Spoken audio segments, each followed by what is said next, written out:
building a fan base is like dating. It's like relationships and dating. If you don't make a move to get this girl's number or get her Instagram or something like that, like once that moment is over, you will never see this person again. And that's pretty much how I teach artists to build a fan base currently, because again, they're getting a lot of the what, but they're not getting the right. So the fast method is the what and the how. Before we dive into this episode, I want to just say thank you from the bottom of my heart, because 100,000 of you have been watching the last 3 episodes from season 3 of the All About Helping Musicians podcast, and it means the flipping world to me. And so if you have been watching but not yet subscribed, I want to ask you to join the family, and so I can continue to serve you value at the highest level. This conversation is going to be even better. It's going to blow your mind away. It's with Kareem Guy, aka Keys to the Game. It's my homie, it's my bro. He's a fan base growth specialist, and he's going to help you how to increase the size of your fan base and then monetize them with his fast method. There are so many gems inside this episode that I want to say no more. I'm going to shut up, and we're going to dive right in to this conversation with Keys. You're not ready for it. Bro, I always hear this industry buzzword thrown around about, build a community and just grow a fan base, but no one ever actually explains how. They keep talking in these abstract terminologies about an artist, you'll grow if you monetize your super fans. But no one ever tells you what messaging to put out there, what language, what kind of content ideas are needed to turn total strangers into interested parties, into fans, and into paying customers. So can I kind of pick your brains the next half an hour or so, bro, about like how to actually grow a fan base and those tangible steps in between? Where do we start? Where can we start in that journey? So, and so to just piggyback on what you said, I totally agree. I see a lot of people being told what to do, but not being told how to do it. And I was, I've been blessed enough to be able to figure out how to leverage digital tools to do this pretty much in your sleep if you really wanted to. If you really wanted to take it there, we can take it there. And there was just some key things that I realized that artists weren't really paying attention to. And I wanted to come up with some type of really cool, fun, exciting way to make it make sense. And so I ended up putting together this acronym. I was in my room trying to figure out like what type of like proprietary system can I make that will help artists know how to move people through the process of not knowing them, to being able to take that person, develop that love of that relationship with them, and then convert them into a true fan, but then also provide the opportunity to make a profit from that relationship if they wanted to. And I came up with what was called the FAST method, right? So FAST is an acronym. So you got your F, your A, your S, your T, right? And I'll walk you through what each one stands for, and then it'll show the system in full. So the F is for find, right? You have to find people first, right? Which, that looks like you going out somewhere and finding a place where your specific target audience is, right? And then the A is for attract, okay? It's because it's one thing to find where people are, but it's a whole different story to attract them and get their attention, because I can walk in the same room as you, right? But that doesn't mean that you notice me. So then I have to make a move to get you to notice me, which is what the A is for. Then there's the S, because even though you and I are in that room and I got you to notice me, that doesn't mean that when that moment is over, that I can still get in contact with you. And that's a big piece, right? Being able to stay in contact with people to build that fan base. And so you have to focus on switching these people. And that's what the S is for. It's for switching people from that location that you found them to somewhere that you can more control the environment, right? Relationships are building a fan base is like dating. It's like relationships and dating. In the beginning, you don't know this person, right? So you have to go out and find them, right? Hence the F. And then the A, right, is attract them. So you have to do something to get this person on your radar. You can't just go and cold see this person, get down on one knee and ask them for marriage. That would be way too much too soon. So that's what the A is for. And then the S is for wherever you meet them, you're not going to be able to focus on that, building that and nurturing that relationship in wherever that area is. You're going to have to take it somewhere else, and you're going to have to control the show, right? So that's the S is for. And then the T is for train, right? And train is basically the nurturing part. You want to nurture people. You want to nurture that relationship so that when the time it is right, you can now go for that big ask, right? So high level, that's how, that's what I came up with. And that's pretty much how I teach artists to build a fan base currently, because again, they're getting a lot of the what, but they're not getting the how, right? So the fast method is the what and the how. We're in the middle of an amazing conversation here, but I want to interrupt to give a huge amount of thanks to DistroKid for sponsoring the entire season 3 of the All About Helping Musicians podcast. This wouldn't be possible without their support. And so I want to tell you a little bit about the DistroKid app, which is a game changer for any artist. Within the palm of your hand, you can grab the DistroKid app from the Google Play Store or the Apple Store. And once you've logged in, you can upload brand new releases with MP3s on your phone. You can check all your daily analytics in real time. You can cash out your royalties directly into your wallet and pay them into your bank account.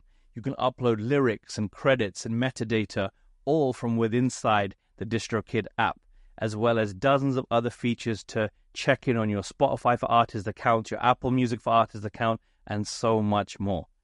If you're part of the DistroKid family, download the app right away and log in. And if you're not part of the DistroKid family, I want to give you a 7% discount so you join us. And that link is distrokid.com/VIP/all-about-helping. You can tell I got mad love for the family at DistroKid. It's my favorite distribution platform for the everyday artist looking to get started. I love that. And as you were explaining it, the first thing that came to mind was a dating relationship too. Because, you go out with your boys and you see an attractive person standing at the bar. And so you know that you had to go to that bar to find like-minded people, like-minded ages, and that sort of thing. So that I understand that bit. The attract, let's dive in here. So what kind of steps does an artist take to make eye contact across the room, to be noticed, to, have that person look your way and check you out before one of you walks up to the other one and starts introducing yourself, icebreaker, corny little get to meet you kind of joke? What's the A process like? That's a really good question. So, obviously in this world, there's a couple landscapes where we can attract people, right? You've got the physical landscape, and then you've got the digital landscape. I'll start with the digital landscape first, and then we'll go into the physical landscape.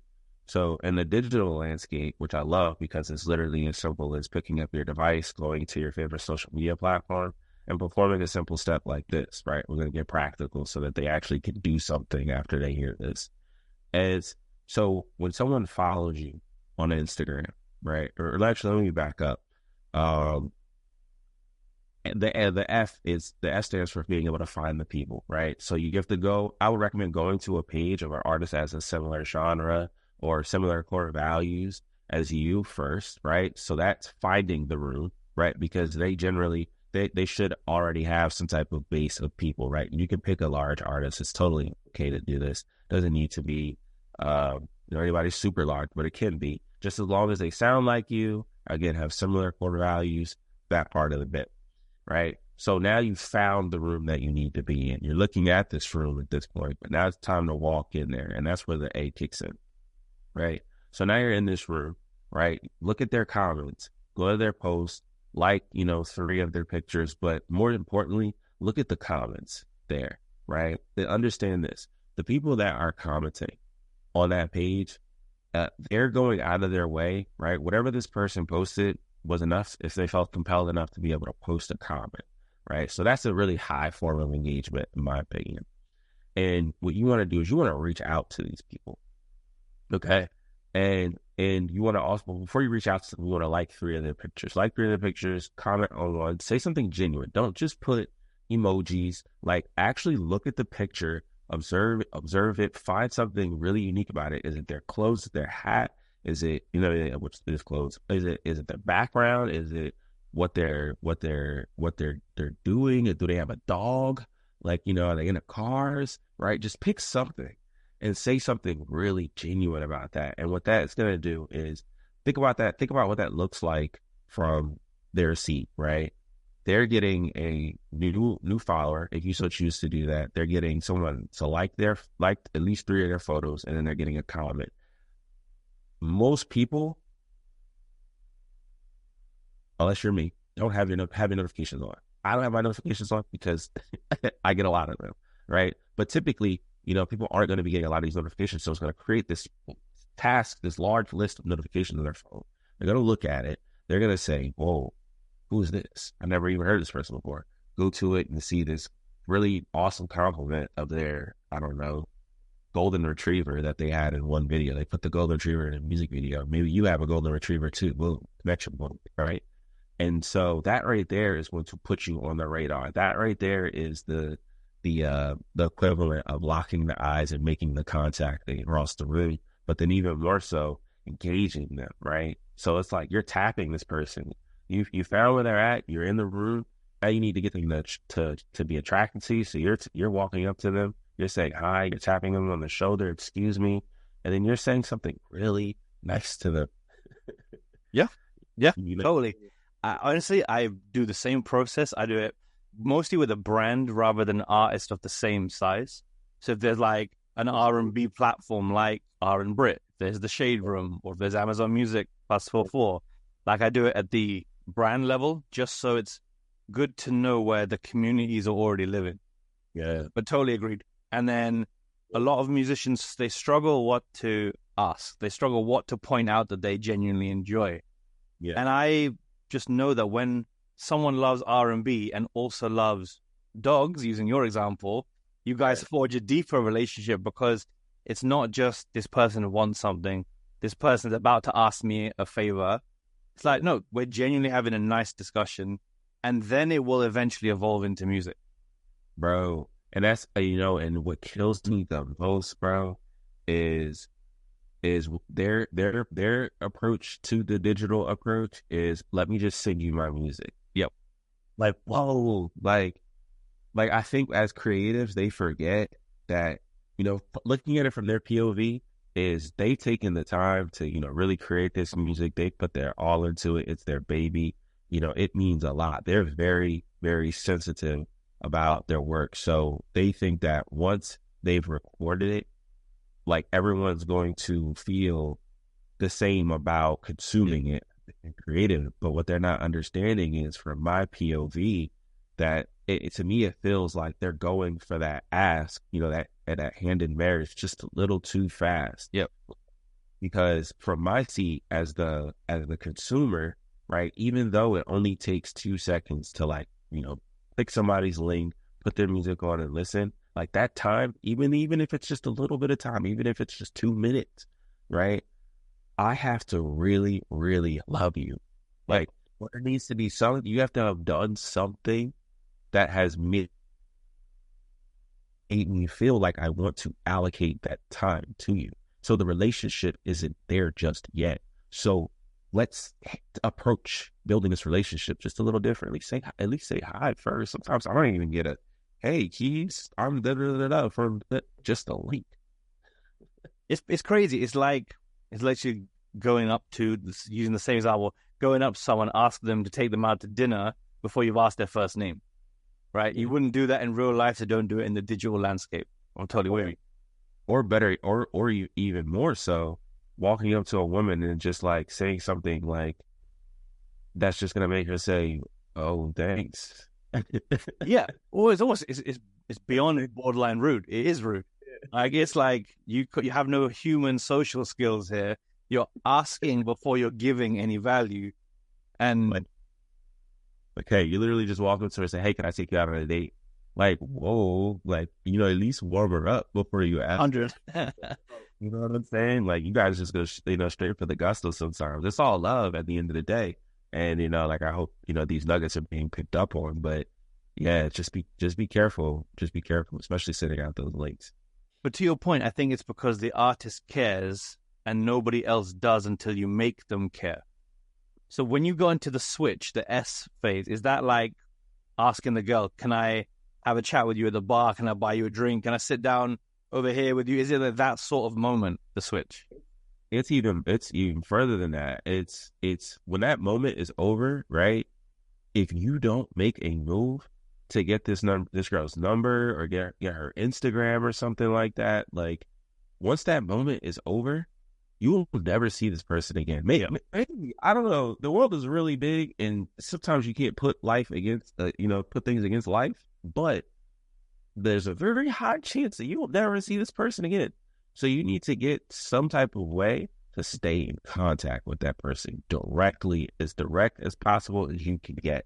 So that's really what the S is focused on. The S is focused on removing people from either wherever you met them in the physical landscape or the digital landscape, and being able to centralize that communication beyond that moment. Because I know you know this, bro, but the algorithm on Instagram can be very unforgiving, and just the platform in general can be very unforgiving, right? We don't own the data on that platform. We're all just renting space on land that we don't own, right?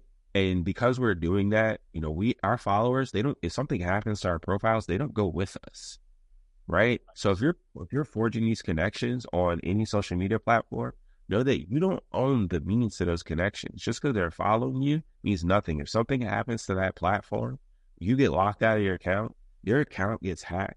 You've accidentally violate some terms and conditions, and I have done that. Accidentally violated terms and conditions that my page threatened to get taken down, right? Like moments like that make me go, because I'm putting in a lot of work to talk and have these conversations every day. So if something happens to my profile, in the past I would have been screwed, So I want to jump in here if you don't mind. So this is where a CRM needs to get talked about. So customer relationship management, for those who don't know, but like, to explain what that is, explain how someone builds a mailing list in a platform, how you take phone numbers from your iPhone and put them in a system where it's going to categorize and also help you follow up. I think not enough people, when they go to networking events, when they meet someone, do they ever actually say, here's what I'd like to do together. Here's how I'd like to stay in touch. They take the thing and say, on a rainy day, I might need this someone, but never come with that plan of action, how they'll contact them. So tackle the CRM bit for me first. Like, how do you build one? Honestly, when you say CRM, man, like I know it throws their heads through a loop, just because it's a business tool. And I think, like a foundational thing that we're just going to break right now before I even go further into this answer is that you are a business. Yes. Our business, your music is the product. You are the business. So you have to function as such. And all successful businesses are functioning using the right tools. So boom, now let's get to the CRM.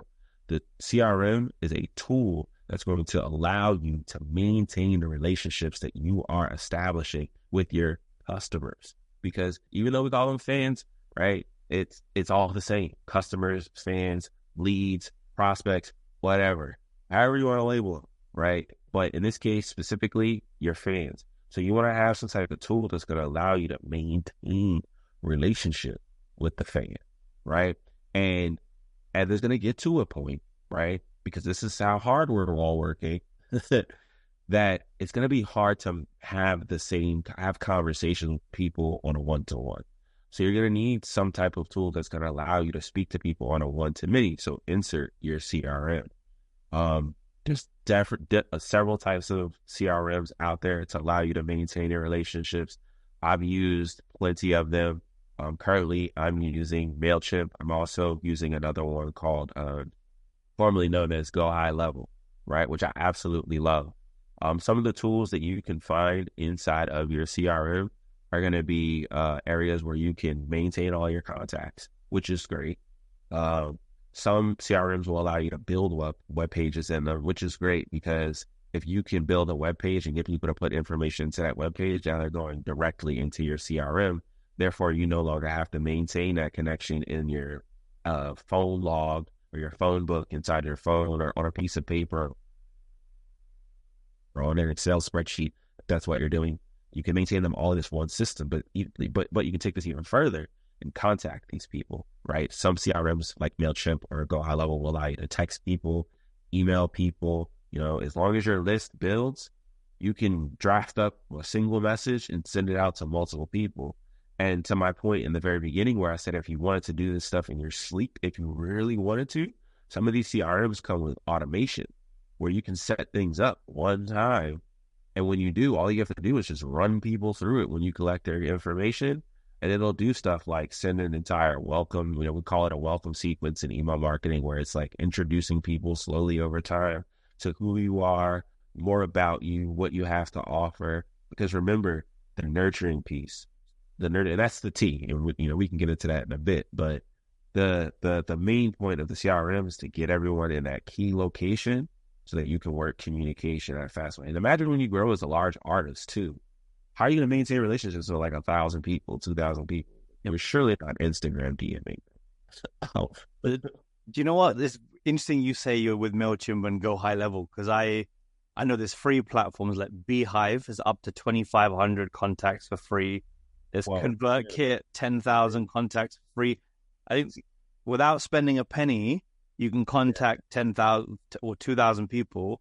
And once your list goes beyond that, you're certainly making enough bread from those people to pay these small subscription charges, I know, but I love how you slid that like budget friendly option in there, because I think a lot of people think that this takes a considerable amount of money, and it's not free to grow as an artist, right? To grow your business. It's definitely not free, but however, there are inexpensive ways to grow your way to the top. When I made my first $7,000 using Instagram from my community, I didn't have any fancy tools. I didn't know what a CRM was at the time. I just used the Instagram app. I used the Instagram app. I talked to a lot of people, and eventually I had a webpage where people could check out and stuff like that for what I sold. But I used just Instagram. That was free. You know what it is? They say like you either have time or you have money. And so if you have time, you can sit there and doing it all manually. And if you have money, you can buy back your time, because time still costs you. If you took 3 years to learn how to do something, the cost is still significant because you delayed your dreams. And so I love this fact that you can learn anything by either buying it from a coach like you, like me, or you can sit down and watch a ton of YouTube videos to figure it out the way we figured it out. And either way around, like, I love conversations like this where like an artist was like, okay, cool, I need to start a CRM. Where do I begin? Is it taking your Bandcamp contacts? Is it going through your phone book and asking everyone for their email? How do you begin your first mailing list for an artist? In the marketing world, we call it a lead magnet. But for artists, what this lead magnet would look like. Well, actually, let's define the term, right? Earlier I said that you're a business, right? Your music is the product. That means you have customers, right? And so, they also serve as leads, right? But before they can become customers, they have to become leads, because you don't know them from a can of paint, right? So when you comment on their photo, and when you like their photos and comment on their photo, you're putting in work to turn this person into a prospect, right? The lead, basically. So now what you want to do is you want to have some type of magnet for your leads, and some type of way to, that magnets pull people in, right? They bring things closer to them. And so you want to have something that's going to bring people closer to you. This will be your lead magnet, right? So now the question is, well, what does a lead magnet look like for an artist? Well, once someone has a fairly warmer relationship with you, not so much cold, then you can give them things like exclusive behind the scenes content. Like, let's say, like, you have a music video that's out and it's doing well, but no one, like, you got a cameraman. The cameraman recorded tons of other stuff that is not in the music video itself. Well, if people care enough, right? And again, it's your job to get them to care through those conversations. But once they care enough, you can bet that they're interested in something exclusive. Like my audience, they know that I rap from time to time. I've actually been dubbed by them the term seasonal rapper. So they know that I dib and dabble. So anytime I do that, right, they're interested. And so at this point, I could offer them something like, hey, you guys want to see how I put together X, Y, and Z song? And they probably would chew it up right now because they know that I do it. It's a side that they know that's inside me, but they don't see it all the time. Mm-hmm. So now when I come to them with this exclusive thing, I can say, look, I have all this behind the scenes footage of me recording, that song that you love. But hey, by the way, I'd like to send it to you. You're my homie, you're my day one, you're my VIP, whatever you want to, however you want to sauce it up, rizz it up, you're my homie, you're my VIP. I've got this thing for you. And, you would want to be the only people getting it. And I'd like to send it to you. And chances are they're going to say, yeah. And you say, okay, cool.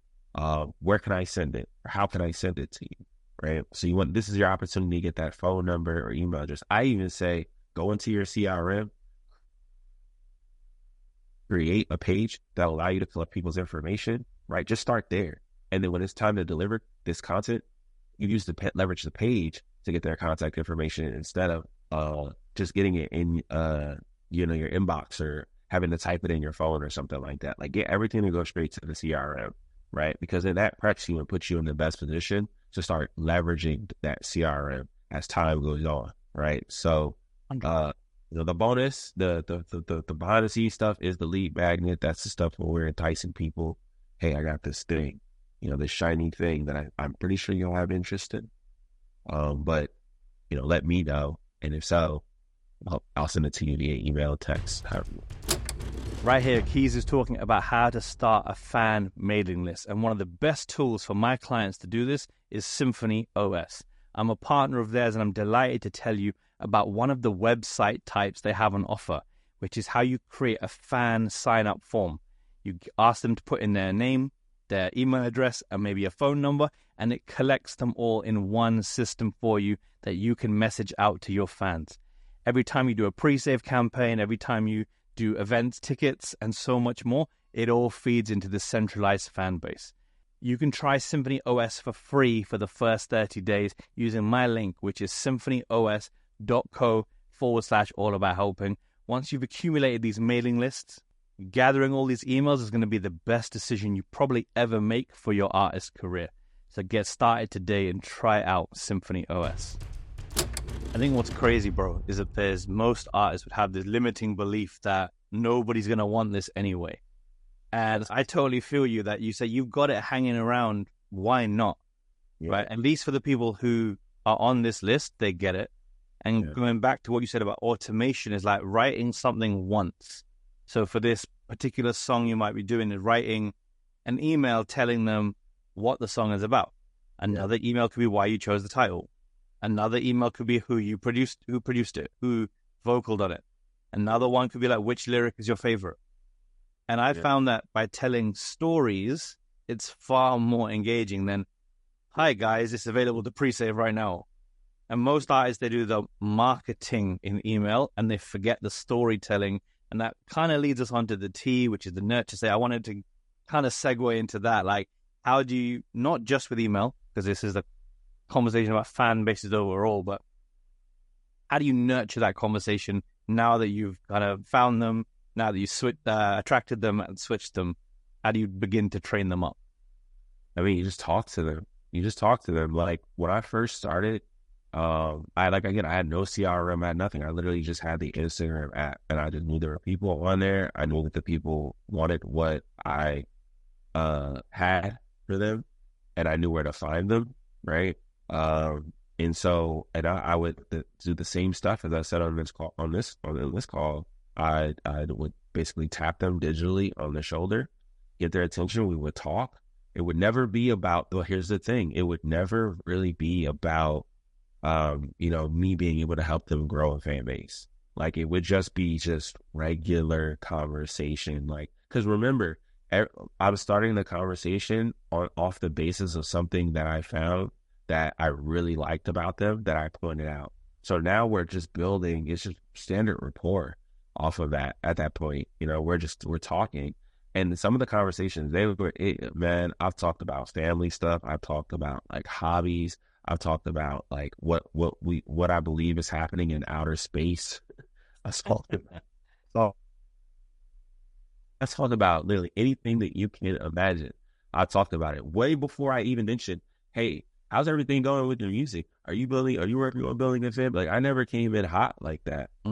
We just always talked, built a relationship. You know, I knew that I was posting content that was going to speak to them and allow for me to become an authoritative figure in my space over time with the content, right? I let the content do that part, right? And then at some point, they become ready. Like, you just know when they're ready, like when they're liking everything, when they're commenting on everything, when they're sharing everything, when they're watching all of your stories, like you know when this person's ready. And if you don't, I'll give you a guideline: 30 days of consistent engagement, at least.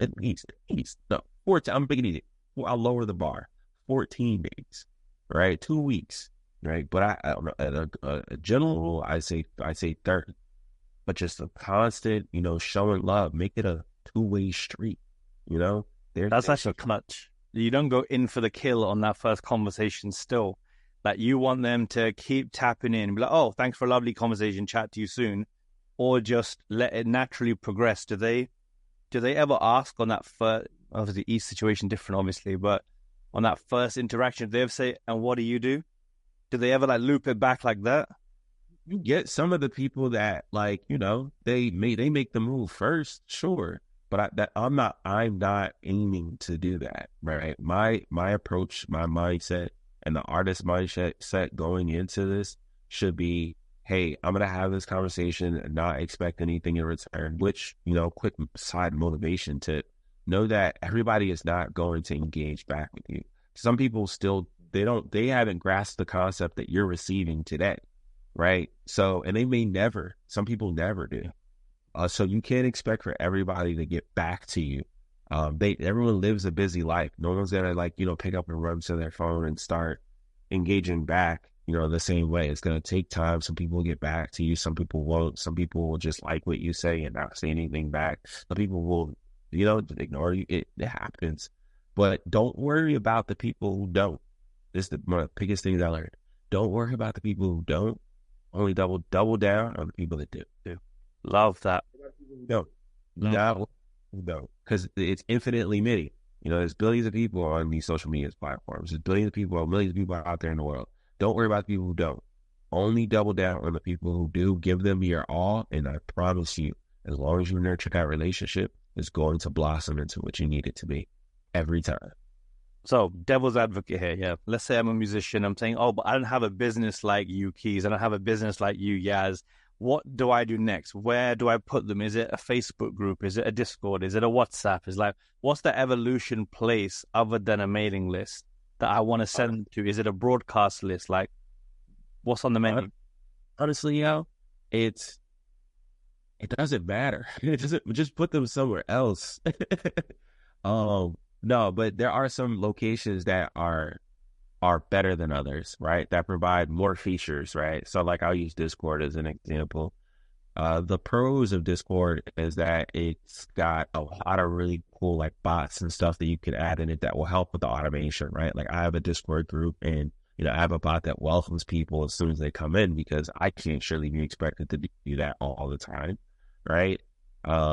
I've got bots that, you know, will remind people of things, bots that give me statistics, right? So you get all these really cool, you know, widgets, tools, and stuff like that. The con is not everyone is using Discord, so there's a learning curve, right? So that's when, you know, maybe something like a Facebook page would be good, right? Because Facebook is something that a lot of us use on a regular basis, and it's got a lot of great tools in it, right? But let's say Facebook isn't your style, it's just too many features. Same thing with Discord. Okay, the broadcast channel, super simple.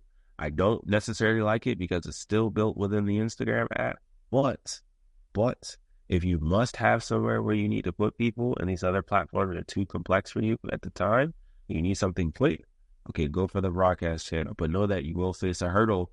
Here's the thing, and this is why people need to absolutely love you, because if you do need to move them from one place to another, people are only going to do that to those that they truly love, that they want to stay on that journey with. So wherever you decide to pick, weigh out your options, weigh out the pros and cons. Hell, use ChatGPT to help you weigh out those pros and cons if you want, right? And just pick what's best for you. Pick what's best for you at the time, or within reasoning, or even within budget, if that's that matters. I think just psychologically looking at them all, like there are some that are built for the two-way conversation where the fans talk back to you, but broadcast by its nature, the fans can't. They can only use emojis. And so fans only get somewhat of an experience in doing that. They don't get heard. They get to react, but they don't get to put their opinion in. And I think artists, I'll pick my words carefully, they love the dopamine of I post and the numbers run up, right? But it doesn't actually foster communication. What they actually want is comments. But then the flip side, when they get too many, they're like, oh, there's so many, I can't handle them. How do you maneuver and manage it with a client when they say to you, like, I want these numbers, but I haven't got the time to respond to everything, every DM, every message? What's your kind of advice in that realm? I mean, man, look, if this was easy, everybody would be where they needed to be, right? The reality of building a true, authentic, fan base, especially organic, if you're not starting out with a big budget and you can't just go straight into ads, you have to, get it out the mud, so to speak. Like you have to do what you have to do in the beginning. It's going to suck. I'm in the process of doing it. I'm in the process of doing it now, right? Where like, I'm on the I'm trying to find any time that I can to get it in. I'm on the treadmill, interacting and engaging with people. But, it does get to a point where, it may get a little bit out of hand, especially as you start to grow. So for the people who end up in that type of predicament, what I would recommend is, hiring some type of assistance, right? Like you can get a virtual assistant for like $10 an hour. If all you can afford is a few hours, well, that's fine. Get you an assistant, give them access to your profile. I just recently learned that in the business manager, if as long as your Instagram is connected, you can actually respond. It's like almost like a CRM in itself. You can respond to your comments. It'll tell you if you have unread comments. You can respond to DM. You can respond to all of that. Get someone who's willing. If it's not an assistant, I don't know, get a cousin, a brother, somebody in your family. Recruit them, put them on your team, make them your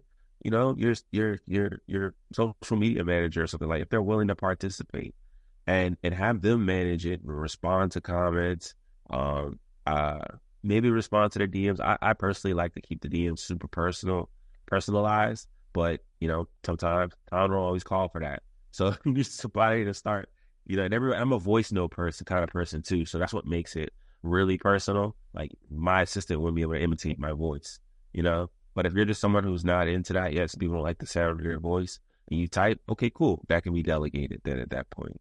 So it works. In the beginning, it's going to hurt. You know what I mean? It is what it is. But as you grow, you can get someone to help you with that for sure. There's people who will be more than happy to help you with that. So I'm hearing you now. So yeah, you've got a system. You're clearly a process guy. There's a process for everything with you, which is beautiful. And then you've got them in this community now. Now, where does the monetization come in? So like you've got this community there. Over time, they're talking to you. How does one make offers? And this is, again, I want your advice on like, how do you craft an offer? How do you package something up? How do you give them what they're asking for? And how do you get the bread from that fan base? I'll try to make this one quick, because that's what I'm literally in the middle of that process right now.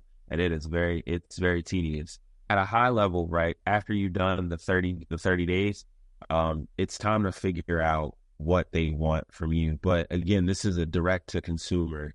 This is a direct to consumer method. It completely skips, the services, right? So we're not pushing people to all streaming platforms. We're not focused on that. We're focused on going straight to the person that you built a relationship with and saying that, hey, I have something and here's the price for it. Or in some cases, pay what you want, right? You give them the option to be able to pay what you want, right? But first, what I would recommend is starting by creating some type of questionnaire. And the purpose of the questionnaire is figuring out what exactly would these people want from you. Because one thing you don't want to do is you don't want to guess and assume what they want from you. That would be a very incorrect way of selling. You want to figure out what they want from you first. So you can ask questions on there like, do you prefer an EP? Like, or I would ask more of an even granular question like, what's the average the average listening time of the songs that you listen to, something like that, to see, should I be giving them an album, should I be giving them a single, what should I be doing, right? So ask them questions that have deeper, more ulterior motives, right? So you poll your people. You can reach out in the DMs. You can give them a poll. You can use Google Forms.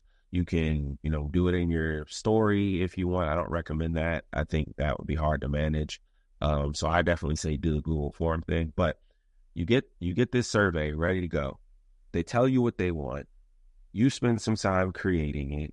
You spend some time building up the web pages, right? That speak to what it is that they said that they wanted you to create, right? And then at that time, you come up with, and it's going to take a few days. You're going to have to commit at least 16 days to this, to build out this story, right? We were talking about this story earlier. And the reason why you want to bring out a story is because I see a lot of people just go for the sale, again, with no nurturing, no nothing, just here's this thing, go out and invest in it, right? Which is not going to work. You're going to need to tell an entire story behind the rollout. You're going to have to basically treat your selling the same way you treat your rollouts, or you should be treating your rollouts, right? There should always be a beginning, middle, end. In the beginning, you're just telling people this, you're warming them up to the story, right? Telling them the reason why you created it, what you created, what the purpose is behind what you created. In the middle, you're sharing more of those tidbits. But then towards the end, and giving them the ability to purchase. But then as you get to the end, you're letting them know, hey, I've only got X amount left, right? We call this scarcity and urgency. You want to let them know that you have a certain amount left and a certain time before they get it. And if you really want in that first week, offer the people who make a move in that first week an extra incentive. Give them something extra in the bundle. If the bundle, at the end of this, if the product or whatever you're selling results in a bundle of 4-in-1, all right, well, give the people who do it in the first week the 5-in-1, right? But let them know that if they don't make a move in that first week of you saying, letting them know what's going on, then say, hey, you're going to lose out on it, right?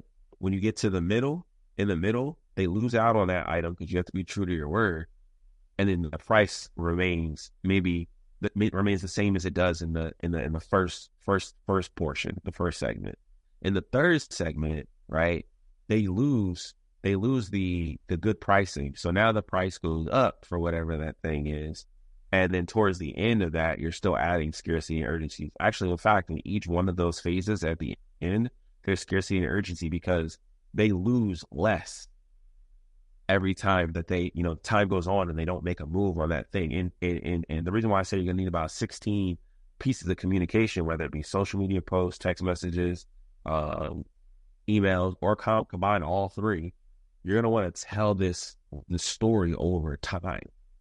And so by the time you get to the end, right, you're creating this vessel of where sales can trigger and spike as time goes on. So you're building out this really massive campaign instead of just putting everything all in one message and saying, I got this mixtape, it's got this amount of songs on it, here, I poured my heart into this, and they're commendable. But at the same time, you're giving people too much and you're not giving them a reason to why they should act urgently on it, right? And if they truly care about you, if you've done your job at nurturing them, when you get to that point, right, if they feel strongly about you, they'll pull the trigger.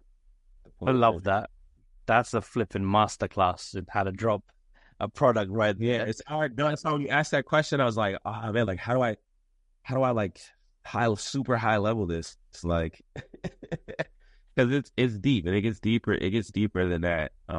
But that's why you listen to conversations like this. This is why you have these types of conversations. You tap into these resources because, again, you have a lot of people out there giving you the what, but not the how. And I'd love to get the full how, but that would take a lot more than an hour or so to give. But it's true, bro. I think, again, I want to just roll back to a few things you said that I really want to just shine on. Is that one, a lot of artists sell shit that people don't even want. And so they'll put together a vinyl drop and they'll be like, you pressed 100 copies. Did you even test the demand for that? Or people would do their logo on a T-shirt. Like, they don't want to be a walking billboard for you. That's for that. Yeah. Yeah. No one wants that. No one wants to advertise someone else's business. You want a cool fashion piece. And I love this idea of the questionnaire is getting them involved in what you want. And whether it's a membership, whether it's a one-off purchase like a T-shirt, here are 4 designs. Which one would you buy? Or do you want unreleased music? Do you want a guided meditation to my new song? I've had an artist do that recently. I've had another artist do you want a podcast breaking down every song on my EP? I've done that very recently. That's dope. Yeah, like a 6 tracks and the whole EP broken down in an hour. That's actually a really good idea. Thank you, bro. And again, to pay what you want. I just spoke to the CEO of Even Mag and had a long conversation with him about the pay what you want model, where you say, make me an offer. Minimum is £1, but if you want to buy me a coffee, $4, go ahead. If you want to invest heavily, go ahead. Like, your relationship to me defines how much you pay. Yeah.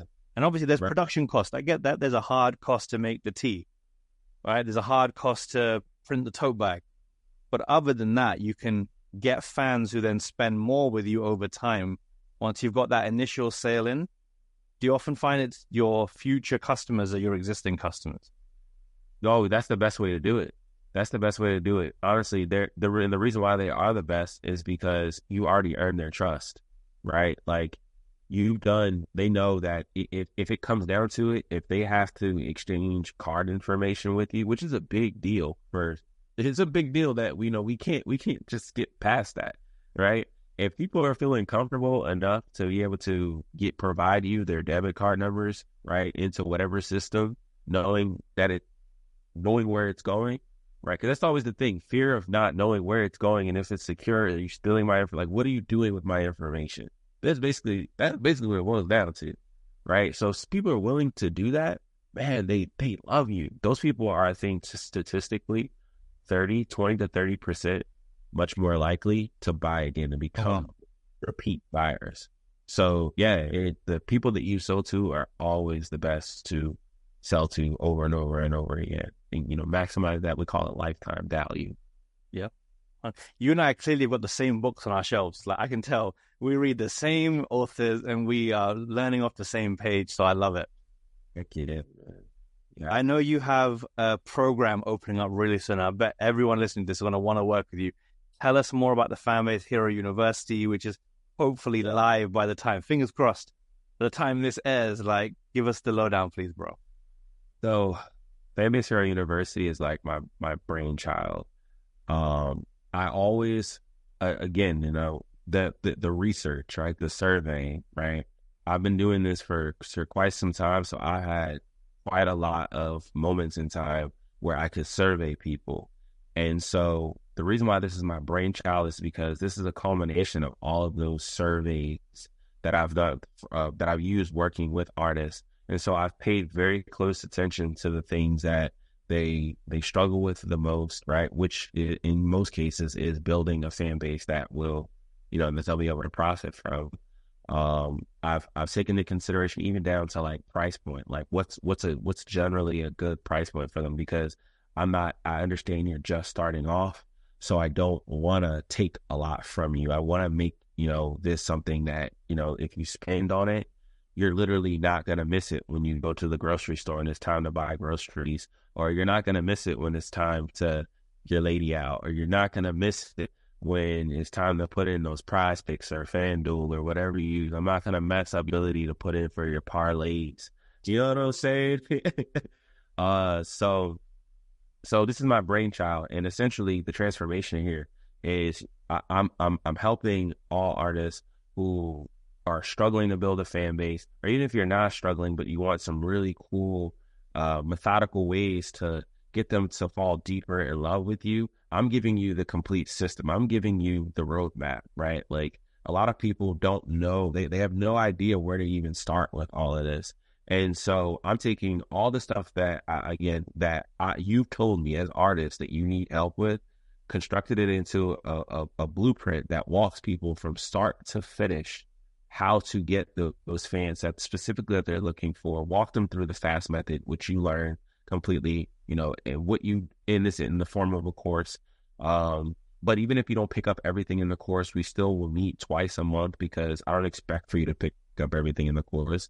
I want to talk to you. I want to see you. I want to help push you in the right direction. But between that, having an audience of like-minded people, a community of like-minded people that you can also network with, talk about the course, talk about what else you have going on, grow with, right? Like, I have people that have been in the program, and right now it's just a relaunch, but I have people in the program that are still working with each other to this day. And I launched the first iteration of it 2 years ago, right? So you will meet some amazing people in here. And I'm very excited. Again, this is my brainchild. I'm very excited about this launch. Right now we're actually in the pre-stage, but tomorrow we're actually going live to the audience. So, fanbaseherouniversity.com is where you can check it out. Super, super excited about this. Happy to be providing the value that I can in the program. But yeah, man, that's it in a nutshell. You're shining, bro. Honestly, since we connected with each other, I was like, yo, there's some energy here. There's some magnetism about you, about the way you operate. We were just showing love to each other. Like, I love that post. I love that post. It was literally mutual from the start. Yeah, and that's how it worked out. If I had to think about how you and I connected, this moment right here, fast method. It's true. You probably were priming me. You were priming me for this conversation to manifest this. I would say, if we're being honest, no, you're right. You're 100% correct. You are 100% correct. I remember looking at your content a while back and being like, damn, this is fire, bro. Like the strategies are fire, bro. Like, I would love to at some point have a conversation with him. And that's like the part that I love about this, because it assures that you will more than likely end up in that position. Yeah. Right. Anytime you post anything about having guests on your show, what am I doing? I'm like, or I'm commenting on it. You know what I mean? Or I'm coming in and giving my 2 cents. Like, and what that does is it increases my chances of saying, hey, yo, like, I'd love to be. Absolutely. What's up? Hey, can I get some time up there? And like, again, it's all a product of nurturing, meeting people, nurturing, connecting with them, making it a two-way street, right? We're serving each other, we're helping at this point build our brands together. And that's all it's about. Again, I'm a huge believer in just speaking stuff into an existence. And so the reason I tell my wife, my best friend, every move I'm going to make before I make it, the reason why I leak, if you pay attention to my stories, I will leak all of my future drops about 3 to 6 weeks before. Because when I'm actually building it, I take an Instagram story that I'm building it. And I make my little audience part of the process. Like, yo, here's the trailer for the first episode of the podcast. And then when I drop it, the real ones remember. And it's that flirting with the audience that I've done, that I've picked up over time. And we literally make our own luck. Because you say, I said I wanted to connect with the CEO of this company, and now I'm partners with them. I'm an ambassador for this company. I'm like, you literally manifest what you put out into the universe, And that's what I like about the fast method too, because when it teaches you how to flirt with your audience, basically, right?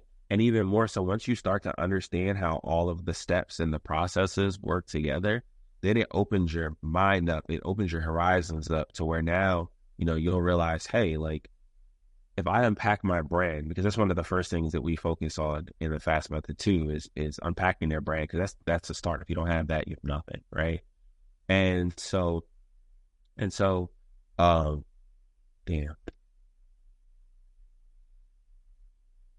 Take your time. Remember where you're at. I was talking about manifesting. That's what I was talking about. I lost me. You ever had that happen to you? Yeah, all the time. Oh,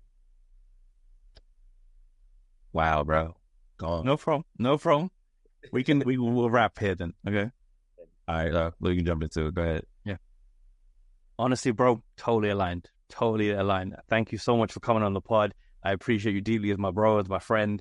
Where can people stay in touch with you personally on Instagram and all the socials and connect with you?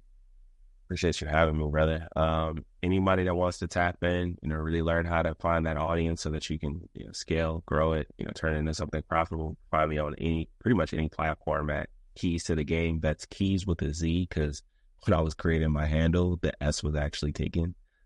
But I like the name so much that I kept Z.